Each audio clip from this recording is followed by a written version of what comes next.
একটা বছর প্রতীক্ষার পর আজকে আমরা এই পূজার আনন্দ পাচ্ছি। সব মিলিয়ে খুবই ভালো লাগছে।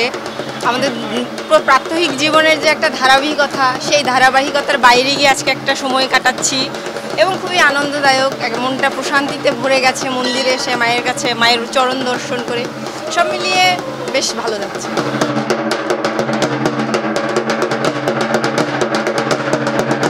সব মিলেই তো খুব ভালো লাগে। আসলে সবার সাথে তো সবসময় দেখা হয় না। এই যে বাইরে আসলাম পুজোতে, তো সব বন্ধু বান্ধব সবাই একসাথে আসছে, তো সবার সাথে দেখা হয়ে যায়। দূর দূরান্ত থেকে অনেক বন্ধু বান্ধবও আসছে, তাদেরকেও আসতে বলা হয়। সবাই মিলে আসলে একসাথে দেখা হয়, ভালো লাগে আর কি। এই পুজোর কয়েকটা দিনেই আমরা মজা করি, সবাই একসঙ্গে থাকি, একসঙ্গে ঘুরি। আর বাচ্চারা তো আছেই, তারা ছুটি একদম পরিবারের সাথে উপভোগ করে। আর ওরা মানে পরিবারের আত্মীয় স্বজনের সঙ্গে বাচ্চাদের পরিচয় হওয়ার, এটাই আমাদের সুযোগ। প্রতি বছরই কিন্তু আমাদের দুর্গাপূজা হয়। এবছর দুর্গাপূজা একদম অন্যরকম হচ্ছে, অনেকটা ভালো লাগতেছে।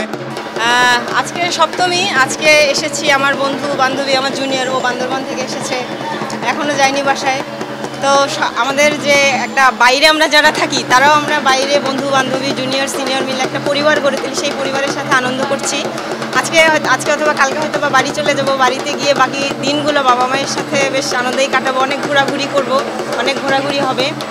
খুব সুন্দর লাগে। আমরা একটা বছর অপেক্ষায় থাকি যে কবে এসে আমাদের দুর্গাপূজা আসবে, সবাই একসাথে হব, সবার সাথে সবার দেখা হবে, আত্মীয় স্বজন, বন্ধু বান্ধব, প্রতিবেশী। এই যে একটা আনন্দ, সব কিছু মিলিয়ে একটা বছর অপেক্ষা আমাদের পূর্ণ হয় আর কি।